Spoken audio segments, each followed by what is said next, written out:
This episode is brought to you by HP Plus. In a world full of smart devices, isn't it about time your printer got smart too? Now printing is smart with HP Plus, and the HP Smart app is how it all happens. You can print from your phone with just a tap, no matter where you are, even from your garage/home office/yoga studio. Huh, that is smart. HP Plus. Learn more about smart printing at hp.com/smart. Welcome to the New Books Network. Welcome to New Books Network. I'm Susan Graylock Usum. Today we're really excited to be talking to Ken Meter about his new book, Building Community Food Webs. Ken is one of the most experienced food system analysts in the U.S. He integrates market analysis, business development, systems thinking, and social concerns. Meter holds 50 years of experience in inner city and rural community capacity building. His work has promoted local food networks in 144 regions, and he has developed strategic regional food plans for nearly 20 regions across the U.S. He's co-editor of the book Sustainable Food System Assessment, Lessons from Global Practice, and he's taught at the Harvard Kennedy School and the University of Minnesota. Welcome to New Books, Ken. I'm glad to be here, Susan. Well, this is such a really great book. It's such a very readable book. It's really a series of stories about people and food and thinking differently about food in different regions across the country, which I thought was so the benefit of the depth of your work. We get these stories from all these different regions. And I thought what was really interesting was how you started the book. You told a story about food, your memories of food, about a beautiful story about rye bread, but also sauerkraut in your parents' bathtub in an apartment. Can you share that story? Well, I'd be happy to. It's a really kind of a classic family story. My family used to live, before I was born, my family lived in a duplex in Minneapolis. And my father had a victory garden during World War II because there were two empty lots on that block that had not been built yet. They've since been covered with houses, of course, but he had a job with the government, working very full time and a demanding work. And his way of relaxing from that was to come home and garden at night to raise produce for for the family, but also for neighbors. He would give it away to the neighbors. But one year they had an especially vibrant cabbage crop, and they decided to make sauerkraut with it, which really comes out of my father's ethnic heritage as well, being from Alsace extraction. And to do that, they scoured out the bathtub with Comet, and they got as clean as they could, and then washed it out to get it as decontaminated from the chemicals as they could. And then they filled the bathtub full of cabbage that they had shredded, and they put a cover on top of that, and they let it ferment for about 2 weeks in the bathtub of their duplex.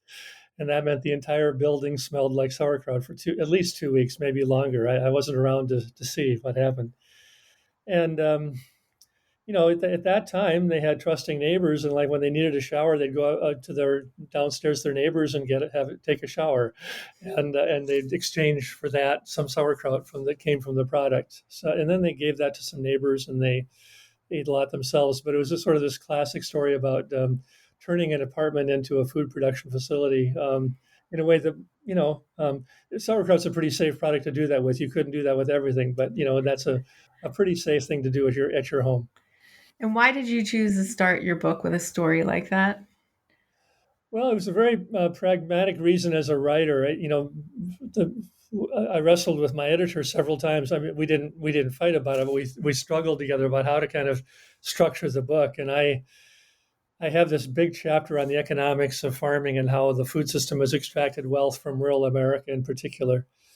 And I was really afraid that if I started the book with that no one would keep reading it because they would just bog down in the numbers and the charts. And yet it seemed like that was the most sensible way. My editor reminded me that was the most sensible way to kind of frame the rest of the book because that story really set the stage for the others. And as I was doing my final revisions on the book, it just dawned on me that if I told a few personal stories, it would help personalize my approach so that people would not think this is just an economics book, or they would not think it was just facts and figures, but they could sort of relate to my own story. And it helps me, I think, to place me and my heritage and my biases in front of the reader early on so they know where I'm coming from when they read the rest of the work. I think it helps the reader too to understand that we have a food story and that that's part of the web of our own lives and our own community food web. That was a great I, way. I have a relative actually who stopped reading after the rye bread story because that was really all they wanted to take in. But at least that in that level, there's a connection that we can make, which I think is I'm happy to have that happen. In the book, you tell a compelling statistic, which I think a lot of us have heard lately, that 1 in 8 Americans are food insecure. But you also say something that was striking to me, that farmers were better off a century ago than they are today. So, what's going on with our systems? Are they working?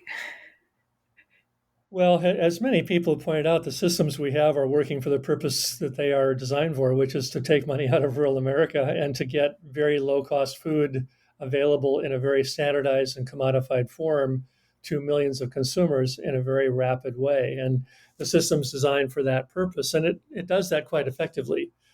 The problem is that the system is really pulling massive amounts of wealth out of rural America and even urban America as well. But I'm documenting something like $4 trillion leaving the U.S. farm sector over the last century. That's in inflation adjusted dollars, so that's 4 trillion of today's dollars. And the frightening thing is that in 1914, 1918 or so, farmers earned 40 cents of profit off of every dollar of sales they had. They had an incredibly better return financially, and they were living in communities where they could produce most of the essentials of life for themselves. They could trade with neighbors. I've done some studies of locales where something like half of the butter that was churned was never even sold. It was kept for the family's own use, or it was bartered with neighbors. So if I had butter, I could trade that for eggs or for a side of beef or what have you.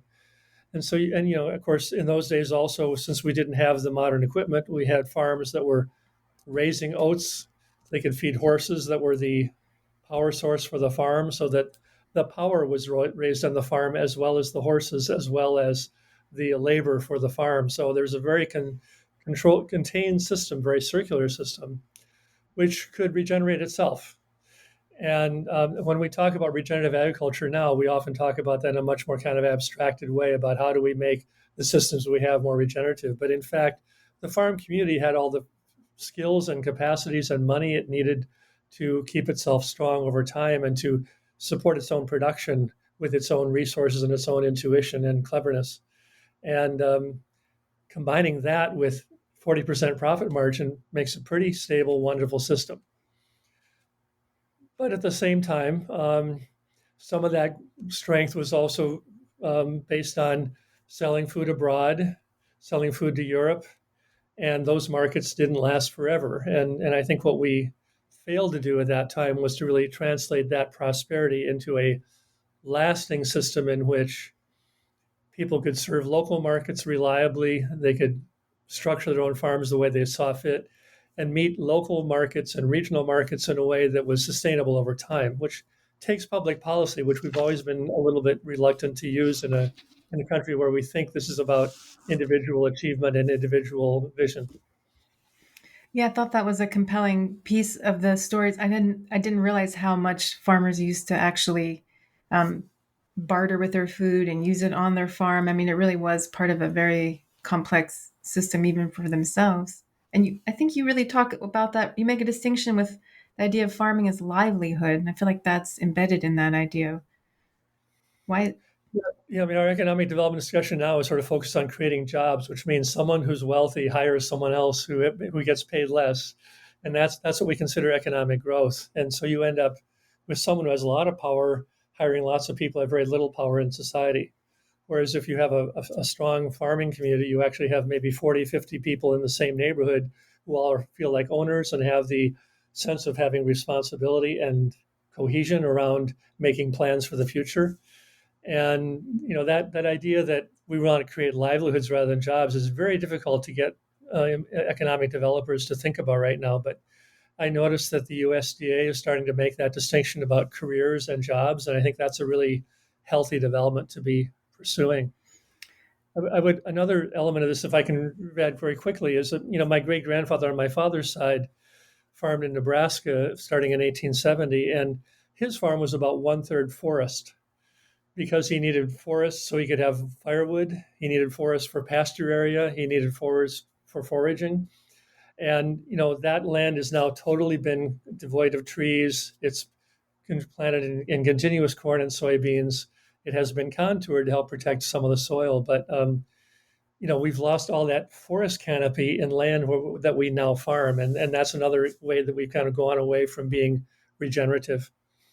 That's an interesting piece of history. I think we definitely don't think about farmers as having any woodlands on their farms or ever having done that. Yeah, in that family, in that heritage, the farmers wouldn't buy a farm unless they had a lot of woods. They just didn't. They didn't need one, and that was you had a model. It was about a third pasture, about a third woods, and about a third fields, and you looked for land that was like that, and you wouldn't wanted that out of balance. Well, one of the things you reference in the hardest chapter of the book, it's obviously what you mentioned is the economic one, and you talk about commodities and understanding that system. And I think a lot of us who have never thought about it think, oh, the commodities, it's an outdated system, but it must work, helps farmers make a good living.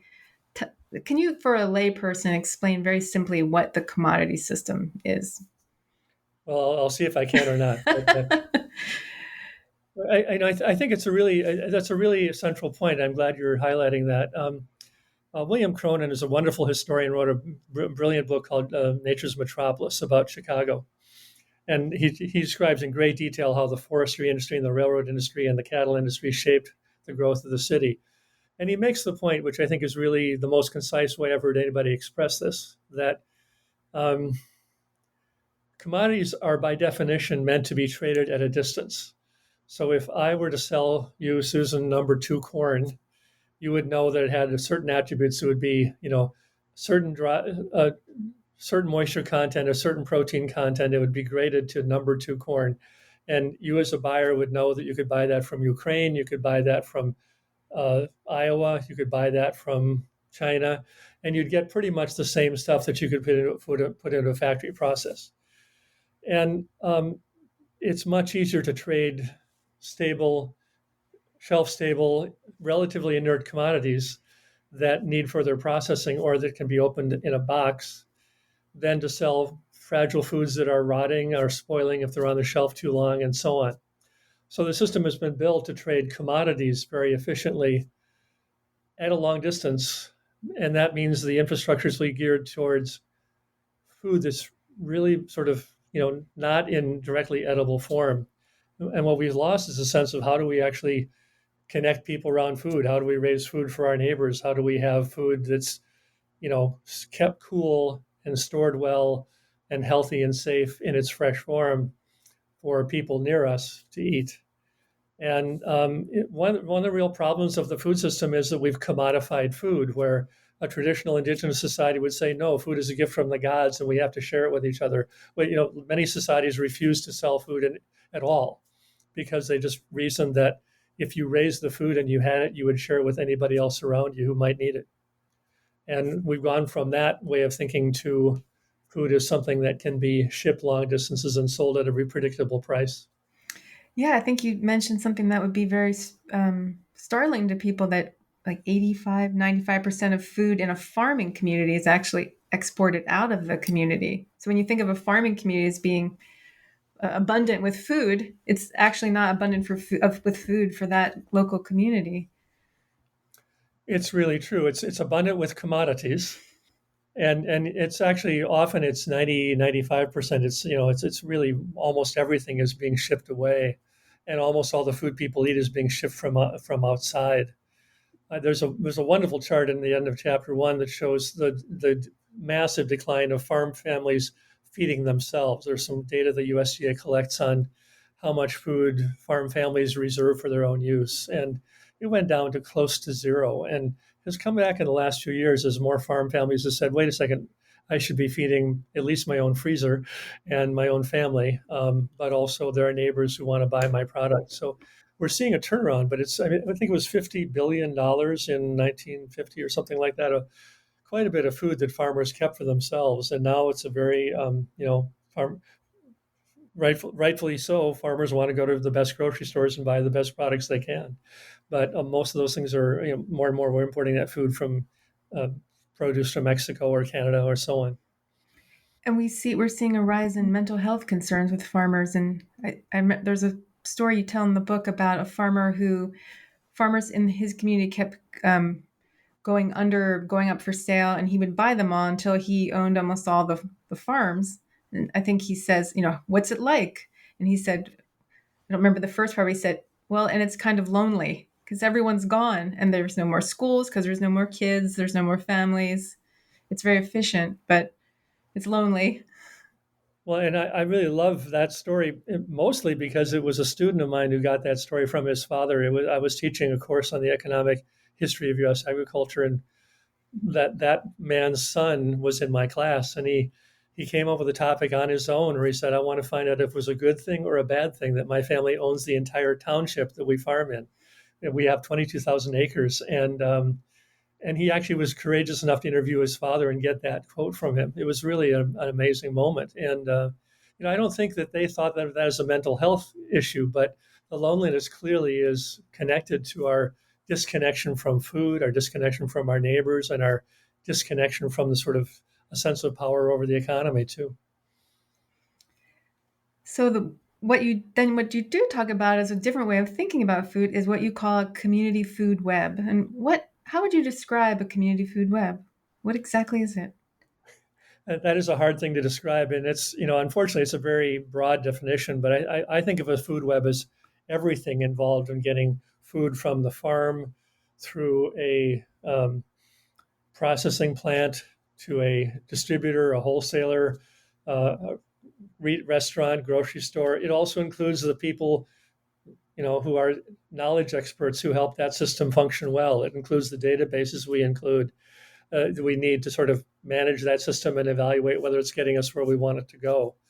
It includes research to make the system work better over time and conversations to make the system work better over time.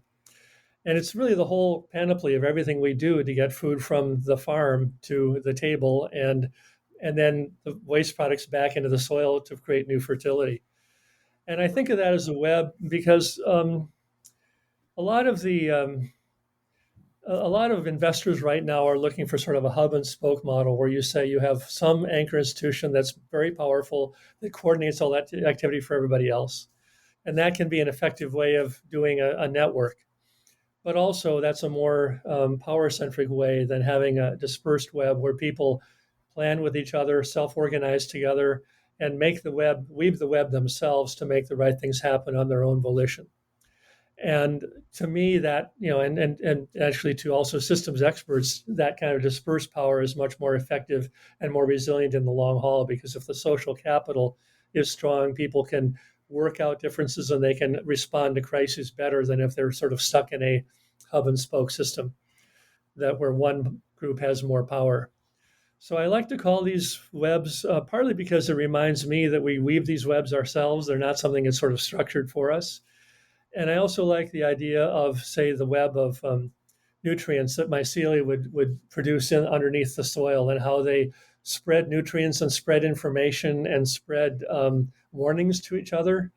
And also, of course, get nutrition to the plants in the garden or in the forest. And so I think it kind of reminds me that we are part of a natural process. We're not sort of simply making artificial human-made creations, but we're caught up in a web of life, and we are creating hopefully a better web as we go forward. But it's really up to us and the choices we make.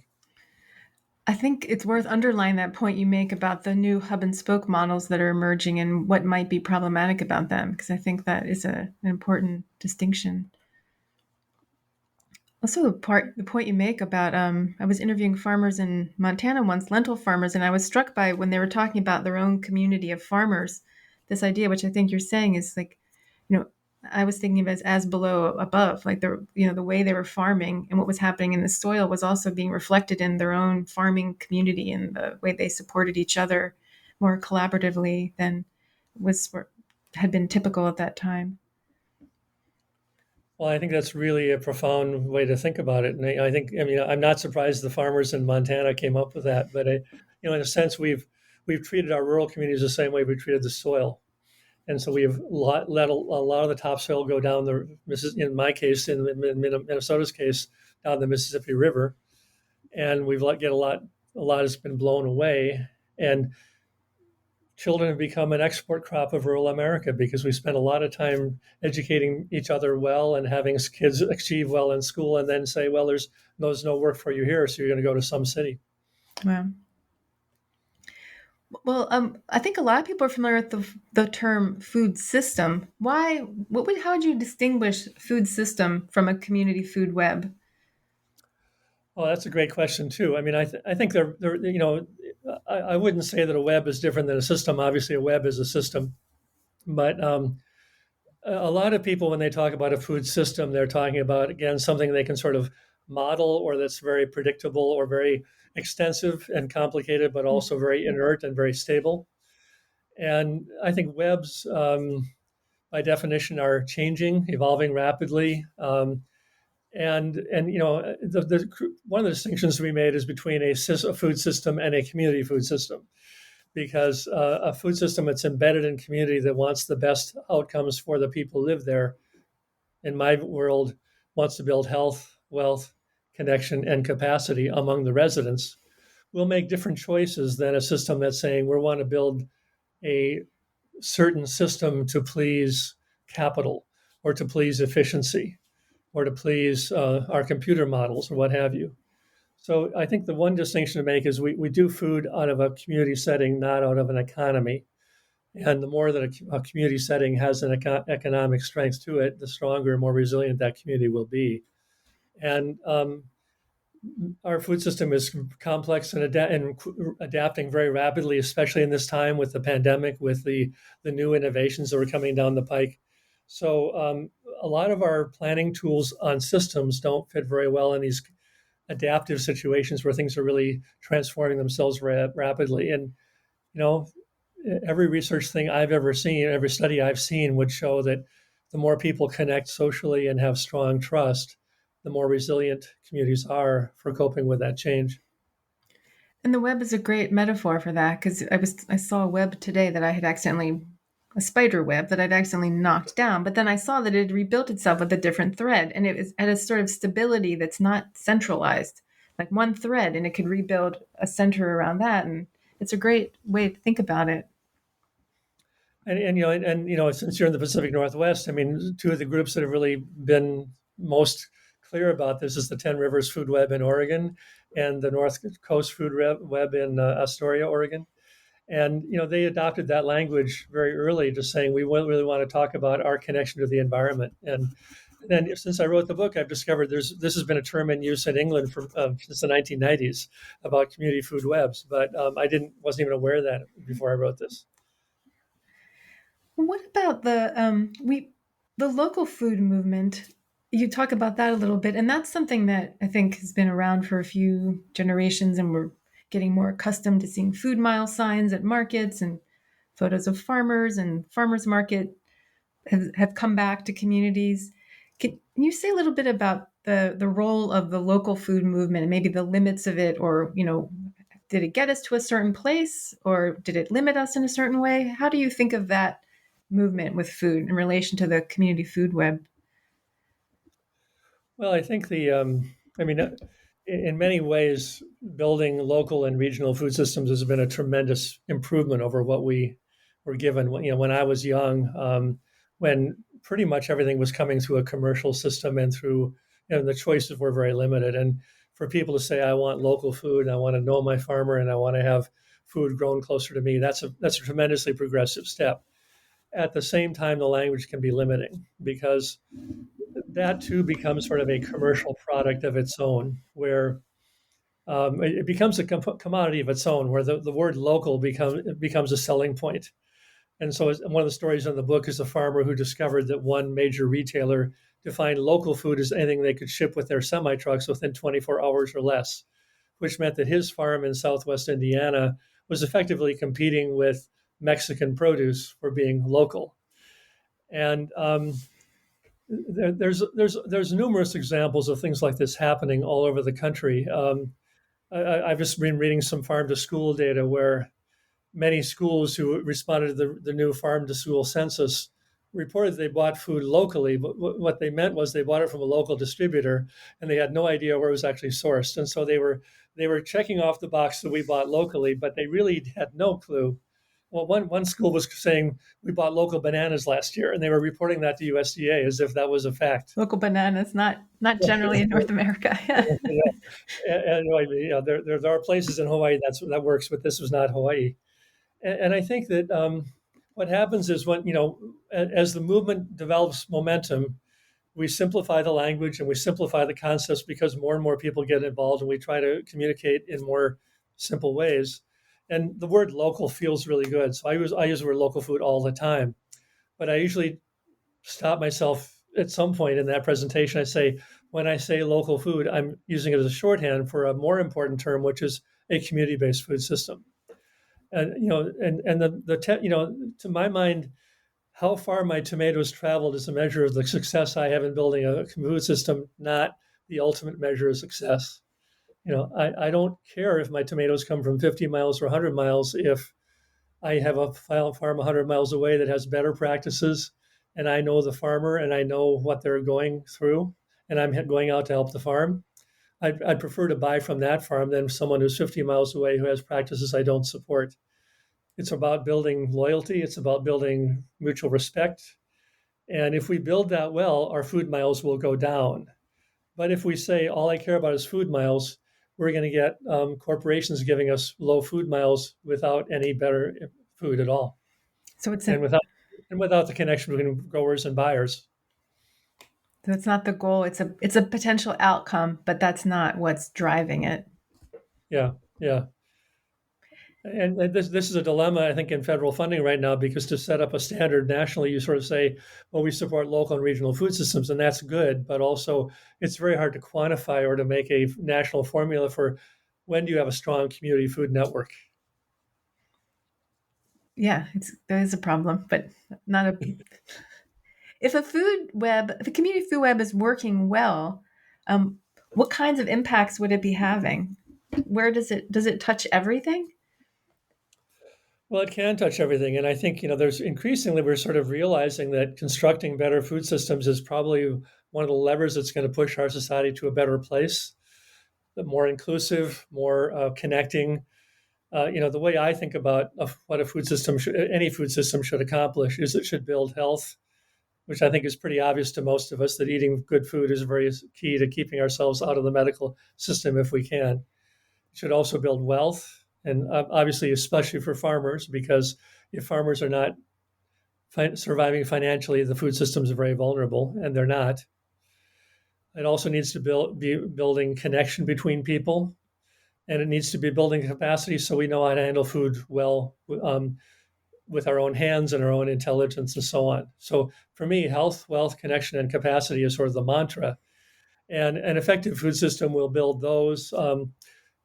I kind of, I guess I have the privilege as a white man to sort of think about equity as being part of all of those. But there's also a very reasonable argument for saying equity is is more important or just as important as those four. I just sort of hadn't got to that point by the time I wrote the book. And I really feel like equity underlines all of those, that you have to have equal wealth and equal health and equal connection and, equal cultural strength and so on. But to me, that's a complex way to define success. But I think these are complex systems, and we have to learn how to deal with complexity and how to deal with change, and we have to be more inclusive, and we have to find ways to really structure our lives and our whole society around the fact that we need healthy food and we need strong farms. Most of the cities we have grew up because there was farmland and water there. And in the course of exploiting that farmland and water, we eliminated most of the farmland that had kept those cities strong. And so now we have cities that are full of people and cannot support themselves because no one 100 years ago stood back and said, if we're going to do this for centuries, we have to really keep farmland close to where people live. The world is racing to get back to normal and start meeting up in person again. But after the year we've all had, getting back to feeling normal takes time. If you're feeling overwhelmed by it all, you're not alone. Something like 50% of Americans struggle with their mental health. We all need help sometimes. I know I do. So what should you do? Well, you should ask for help. Talkspace makes it easy to get that help. Talkspace matches you with a licensed therapist and makes it easy to schedule live video sessions, all from the comfort of your device. You can start messaging your therapist the same day you sign up, and you work with your therapist on your own schedule without having to wait weeks for appointments. Whether you're a parent, a student, a millennial, or just someone having a hard day, Talkspace can help you feel better. Talkspace offers individual and couples therapy in addition to medication prescription services. Whether you're experiencing depression, anxiety, or other problems, Talkspace is the #1 online therapy platform to help you sort through any issue. Start feeling better with a single message. Match with a licensed therapist when you go to Talkspace.com and get $100 off your first month with the promo code NBN. That's 100 off when you use the code NBN at Talkspace.com. This episode is brought to you by FanDuel. Football is back, and the best bet you can make is downloading the FanDuel Sportsbook app. It doesn't matter if you're new to gambling or an old pro, FanDuel has something for everyone. And as an official sports betting partner of the NFL, you know your bets are safe. There's also never been a better time to use FanDuel, because right now, you'll get up to $1,000 back if your first bet doesn't win. You can even turn a small wager into a big payday with a same-game parlay bet. Just sign up with the promo code Spotify to place your first bet risk-free on FanDuel Sportsbook. Download FanDuel today. 21 plus and present in Virginia. First online real money wager only. Refund issued as non-withdrawable site credit that expires in 14 days. Restrictions apply. See terms at sportsbook.fanduel.com. Gambling problem? Call 1-800-GAMBLER. Well, in the book, you have, I think, maybe 6 or so stories that are really creative and inspiring and just interesting.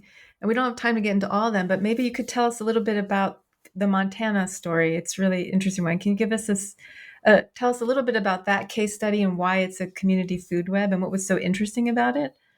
Well, I'm glad you asked about Montana because that's what I was hoping you'd ask. Yeah, I think it's a wonderful story, partly because it's a fairly remote place, fairly scattered population. And a lot of people would think that Montana was too difficult a place to do this kind of food system work because often the concept of local food has involved people with a lot of prosperity in urban areas. And this is a good example of how that's not always true. But the other reason I like the Montana story is that the story really came out of a farm credit crisis we had in 1985 when farmers had taken on debt in response to USDA's implications to farmers to get big or get out of agriculture, which we heard from Sonny Perdue just a few years ago. It's a kind of ongoing mantra that farmers have to get large and efficient in order for the food system, the commodity system to survive. And in the middle of the farm credit crisis of the 1980s, Montana growers who were really struggling because they had lost their markets and the price was bad, and they were realizing they were eroding their own soil and eroding their own livelihoods, and they just said, we've got to stop and rethink this. And they went to an energy organization called AERO, AERO, or Alternate Energy Resource Organization, and said, as farmers, we harness solar energy, so we are part of your mission. You may not think that, but we really are. We are using renewable energy on a daily basis, and we would like to see if you can help us answer the questions we have about agriculture, because when we go to the normal farm channels, we're not getting a good response. And AERO had the presence of mind to say, we don't have any expertise in agriculture. We don't know what to do. But we will talk to you and we'll raise some money so that you can experiment and find some good answers. And that was a brilliant way of saying, let's do something, but it's not because we're experts. It's because we're going to fund a process of you folks who are experts developing even better solutions. So they raised grants of $200 to $800 that a local group could apply for. It had to be at least one farmer, I think maybe 3, had to be at least one researcher or extension agent or somebody who could kind of handle the data and tell a good sort of reliable story about what they tried. And it had to be at least 4 people, but it could be larger. And they just challenged the farmers and said, okay, come up with something you can do on your farm that you think will be better, and we'll give you a very small grant to help you get started. And in exchange, you will tell us what you learned. And when you've done that, we're going to have a statewide conference where all of you can tell each other what you all learned. And that grew into a network of, I think it was 200 clubs around the state of Montana, more than 600 people involved all together in various ways, experimenting in small groups on their own farm, coming up with new legume crops like lentils that they could plant to build the soil, and also finding markets to sell those. Um, Creative ways of using sheep to harvest weeds, um, so that they basically raised animals by eliminating weeds instead of paying pesticides applicators to put it on, um, and coming up with some one region did a mobile meat processing market so that a processor could get out to where the lambs and the beef were being raised. So these wonderful creative things came up from the grassroots because people sat down in small groups with people they trust and said, what could we do together to make this better? And by doing that, linking those groups in a statewide effort, you got this whole statewide conversation, which morphed into a statewide conference, which morphed into the Montana Department of Agriculture taking much more seriously and hiring a staff person to really coordinate and expand that activity. But what I love about that story for our times is that we're in a crisis very similar to the crisis they were in at that time. Right now, our response to the crisis is to give farmers more money to keep the current system going and to keep people from disruption, which we sort of have to do because of the pandemic. But also that basically perpetuates a lot of the inequities and perpetuates a lot of the dilemmas of the commodity system we have, where in Montana in 1985, the only real answer was to kind of come up with answers for yourself. And, unfortunately, often in this society, it takes a huge crisis for us to reconfigure our lives. And that was true in Montana. And I think that that's a real signpost for what we might have to be doing in the future, in the next few years, as we wrestle with the incredible climate upheaval we're going through, the incredible pandemic, and the recognition of inequalities, and the need to restore people who've been excluded for so long. All those crises are kind of coming at us at one time, and it's going to take amazing kind of patience and creativity to get through that. So to me, Montana is a really wonderful way of doing that in a very trusting, small scale way that had a very major impact, and also created national models in the same breath. Yeah, the arrow model was really beautiful, how it created these little pods, working groups, which became nodes of a net that formed, and it was driven by the practical needs of farmers. It was very specific and focused, but those pieces started knitting together. And what were some of the positive outcomes in Montana? How did that grow, that system? Well, I mean, I think it's. I mean, you may know more about this than I do because you've done more interviews with lentil producers than I have. But one thing that really was very clear from that is there had been some people experimenting with lentils and experimenting with legume crops to build up their soil. But and this was going on before the crisis happened. But the attention to this and the awareness among consumers that created, and the awareness among growers that created, that the educational process created, allowed a lot more farmers to sign on and say, yes, I'm going to try to do this myself. And it allowed more consumers to say, yes, I'd like to buy more products from Montana farms. And it allowed the Montana Department of Agriculture to convene a statewide conference to say, what's our vision for the future of food in Montana? And out of that process, they discovered that Montana used to be a very strong food processing state, and they had given all that up as they had moved more and more to exporting commodities to elsewhere. So over time, it came to be true that in Ronan, Montana, a town of I think 2,000 or 4,000 people, a very interesting food processing center called the Mission Mountain Food Enterprise Center was formed, because there was a group of growers who just started saying, we wanted to raise organic produce for people we know.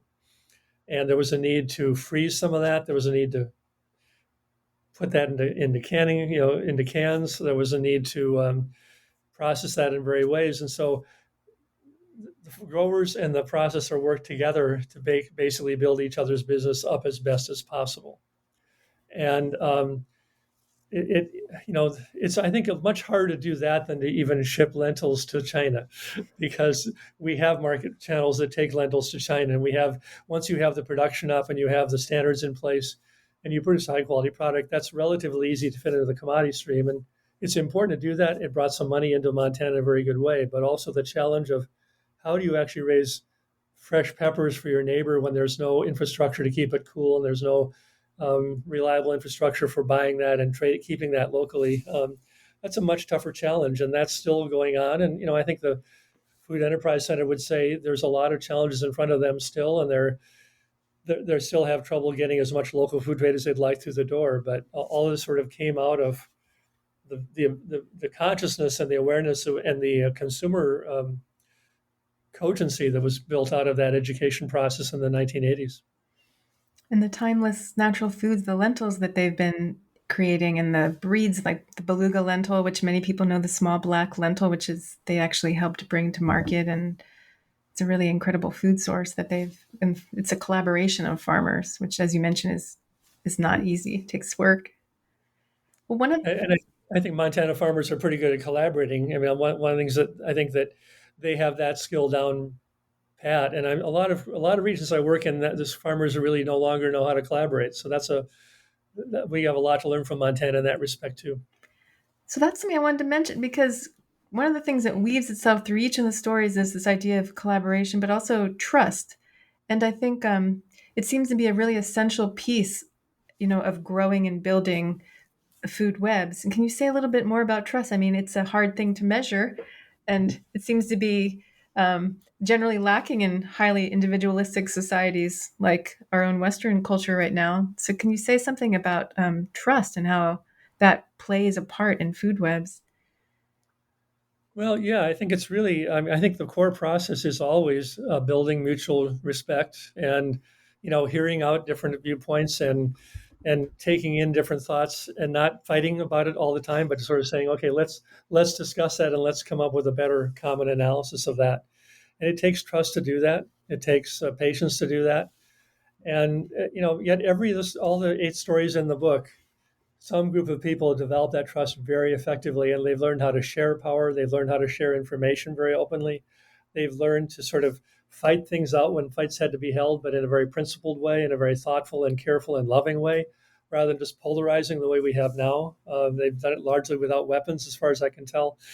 And that process is actually really frayed badly in this country. So we have this kind of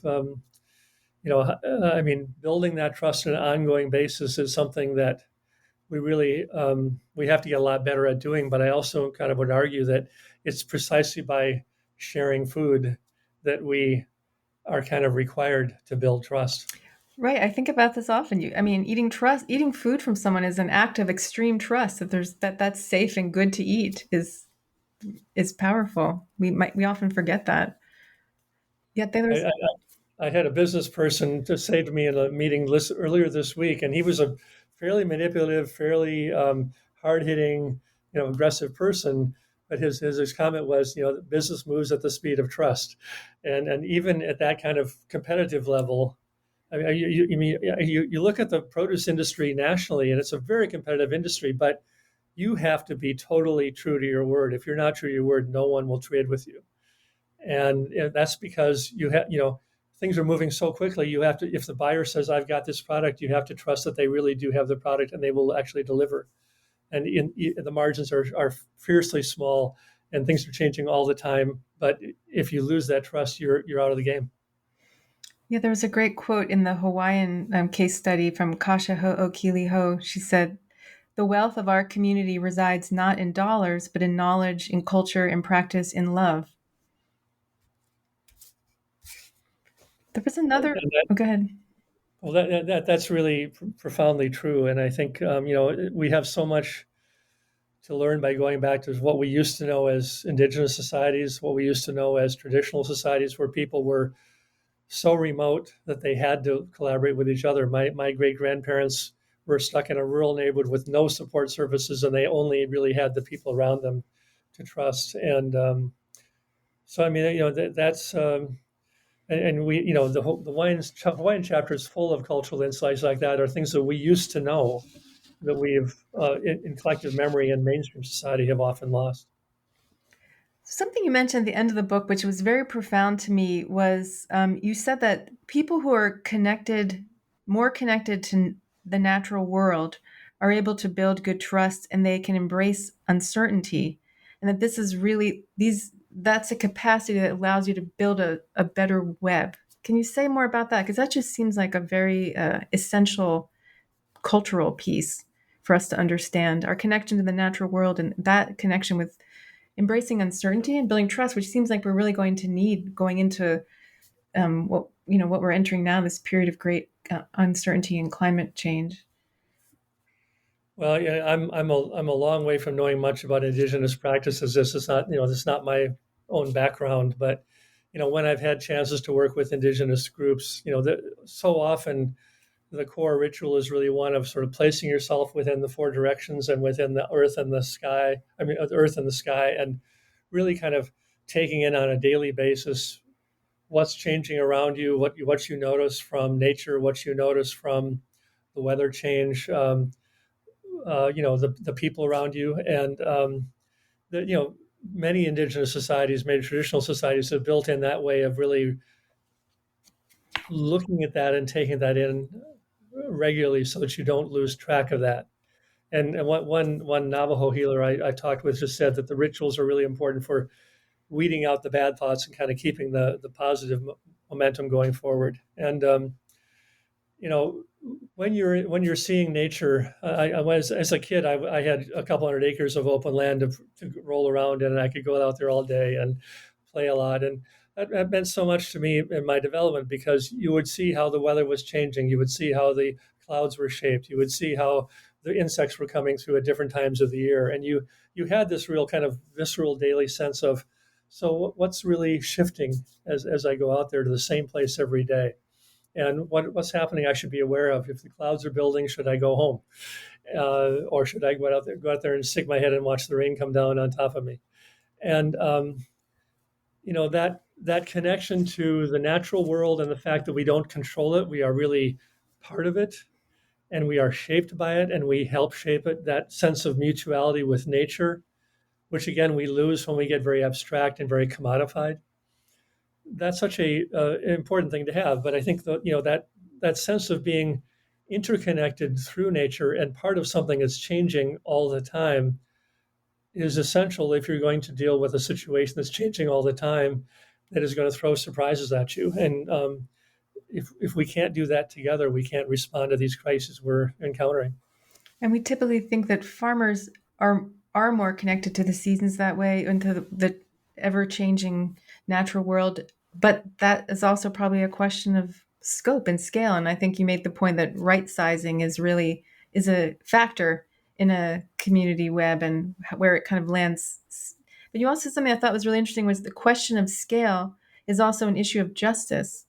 Can you say a little more about that? What happens with scale and how that affects justice and equity in a food web? Well, I think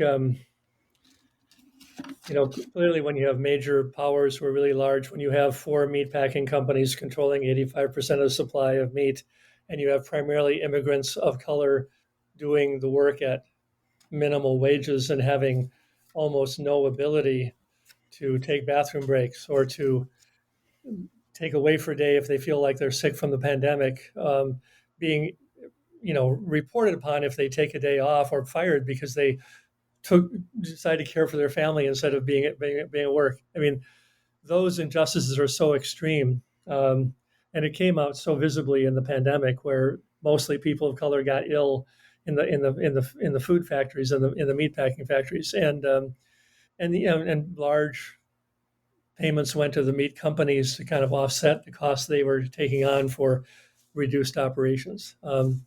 That's just a classic example of where being large doesn't mean everybody benefits from being large. When I was growing up, meatpacking firms were much smaller, but also people were getting $35, maybe $50 an hour in today's dollars, to do the work that was very skilled work, and they could lead very comfortable lives in a small town in rural America, and work hard every day, but feel relatively safe and go home and relax at night. And we've gone from that to where we took the union, but we kicked the unions out. We made the work much less interesting because instead of being skilled work, it's now very much one operation at a time and very much segmented into units so that people with less skills can move in and out of their jobs. And the companies have gotten larger and the small towns have gotten weaker.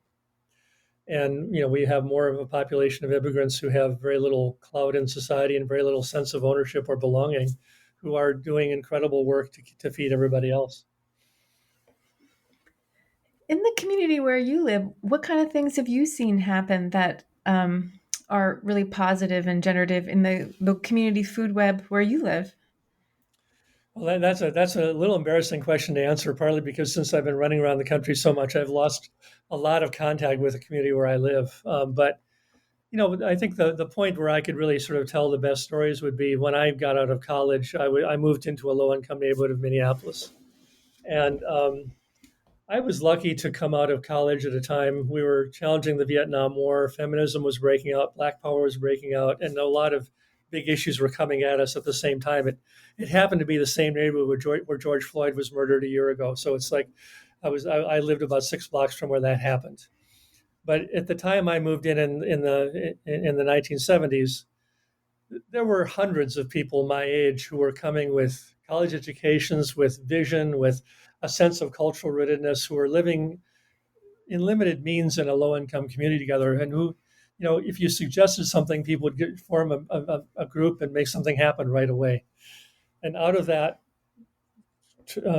wonderful ferment came about 22 cooperative grocery stores in the Twin Cities. It's the hub of food co-ops. Yeah. Yeah, Minnesota has 10% of all the co-op groceries in the United States, it turns out. And most of those were located, at first at least, in low-income neighborhoods so that people who lived on a limited income could get very good essential bulk foods in bulk at lower prices and package their own wheat and mill their own grain and so on. And those co-ops have now been transformed more into stores that go to suburban areas and cater to a higher-end shopper because the competitive market pressures have sort of pushed them in the direction of being the place where early adopters go to find what new foods are in the market, more than a place that feeds low-income neighborhoods. And also, the co-ops had trouble convincing their neighbors of color that they were aligned together. A lot of the Black people who were my neighbors didn't want to go at the co-op because it was hippies, or they wanted to go to a big store where they'd have a better selection than the co-op had. And a lot of low-income people felt like food is still too expensive there. It's just not where I feel comfortable culturally. So we had a lot of things that kind of broke down, and most of the stores that were started in low-income areas have moved out for various reasons. Rents went up, and the community wasn't committed enough to the store, or whatever. But because of that work, we have some pockets of really tremendous social capital in the Twin Cities. And we have, we helped those co-op grocery stores help build a whole sector of farmers, mostly in Wisconsin where land was cheaper, mostly not right around the Twin Cities because of development pressures. But those farmers are retiring now. We have some young farmers taking over those farms. We have some young farmers starting out again and doing some of the same process. And I've been able to harvest the benefits of that for my entire career. Well, your book has so many inspiring stories, and you've got to, over 50 years, talk to so many people building community food webs and systems. If someone is hearing this or reading your book, they're probably going to get very excited and want to think about what they could do. And what one thing would you suggest? I want to build a stronger community food web where I live. What could I do? Well, I think maybe it's not one thing. Maybe I'm thinking too linearly, actually. Maybe so. But I mean, I think one of the first steps is to say, I talk about 4 balance points in the economy, and I think that's a really kind of good reference point for me. It's sort of my compass in this food work, that you shift from being strictly a consumer into being more like a producer. So you either work on a farm and get to know farming, or you start a farm, or you start a great garden, or whatever you can do within the means of your life. And you start saying, I'm going to learn more about producing food. I'm going to be a producer. And I think that's one shift that really makes a huge difference. And, most people gardens pretty quickly have a surplus that they have to find a way to get to their neighbors. So that starts a different conversation with your neighbors. It starts a different conversation with your kitchen if you're putting those tomatoes into salsa or whatever you might do. So that's one very key step. I think the other thing is to sort of say, am I eating the food I want because I choose to do it, or is it because someone else told me to do it? Am I listening to the advertising, or am I really sort of making choices based on what my body needs, what I know is healthy for me, what I know will create the good system of food for the future? So, it's partly kind of having that internal control and that kind of inward sense of knowing where you're trying to go. Another element would be to sort of say, in this society that's so segmented and so praiseworthy of individual achievement, no society can be built strictly on individual success. It just doesn't work. We have to find a way to temper that with policy, with agreements to coordinate with each other, agreements to sort of collaborate and make things happen in a better way for all of us, so we all do better. So part of the shift is to kind of go from being kind of feeling isolated to being, I'm part of a web of life and I'm part of a web of relationships, and I'm going to try to feed that web as much as kind of take care of myself. And that may be the hardest thing for me to do as I'm rambling around the country in my little bubble, but that's a very key step as well. And then the third one is final one is sort of, in this country, we really think a lot about, in fact, I'm seeing this all over, that, we can't solve the food issue until we have a new technology, until we have hydroponic gardening or until we have vertical farming. And my argument would be that those may be good, but they also may be dead ends, and we don't know. They're untested. But to me, it's always a matter of balancing the cultural insights we can get from our heritage, from our indigenous lessons, from the people who lived in this land before and how they knew how to negotiate something in very trying times. And those insights are, to me, equally and often more important than any new technology we might build. So you start thinking about questioning a technology, questioning scale, and start. I mean, I just said to someone, interviewer, a couple of weeks ago, that my life changed when I started thinking about how to express my own heritage rather than trying to think about how to develop my career. And I think that, we all have a heritage of some kind, and we're going to have some difficult discussions about the heritage of white folks and the privilege we've had versus other people who were living here before and got forced off the land, or other folks who were brought in to be slaves and so on. But we all have a heritage, and if we share that heritage very openly and honestly, we have reasons, especially if we're sharing with good food at the same time, we have reasons to kind of learn how to collaborate on the place we are now finding ourselves. Yeah, that brings us back to the beginning about owning our own stories and our own, who we are and our role. And then also, I think the book is really about helping us think differently. It's a great reminder. Well, I hope it is, and I'll be curious if your listeners, get some new insights from the book. If they want to send word, that would be wonderful. And it would always, if it does succeed in helping us think critically at this time, that's one of the things that were very difficult to do in this society. I've taught at a university who did not value critical thinking in the classroom. They wanted to have people get job skills and get better incomes, but they didn't really want to have people think critically. And that was a fairly liberal university. And the whole attack on critical thinking we're experiencing right now, I hope that this is valuable in helping all of us negotiate some of these frightful schisms we have today. Well, thank you so much for your time today. Is there one before we go? What are you working on now? Anything you want to talk about that you're kind of brewing in your work right now? I think I'm sort of having gotten this book out and just edited the book and getting it out press. I'm sort of in a phase of trying to rethink my life and say, I'm getting old enough. I can't travel the way I used to, and I'm certainly thinking much more about how do I lead a life that's more centered in a place and less about bopping around the U.S. And I think I'm wondering what the book will bring in terms of new opportunities, but also I really don't have any clue what's next. I don't feel like writing anything right now, and in any of any large size. But I'm finding myself kind of interviewing some more people and finding out some stories about the pandemic, about the transitions we're in, and trying to tell those stories as best I can, and just trying to be open for some real new insights myself. I don't think I have a lot of clarity on that at this point. And writing a book doesn't necessarily help you bring clarity to your own life. It's a wonderful book. Thank you. I think people will really enjoy reading all these great case studies and getting inspired by different ways of thinking about food and webs.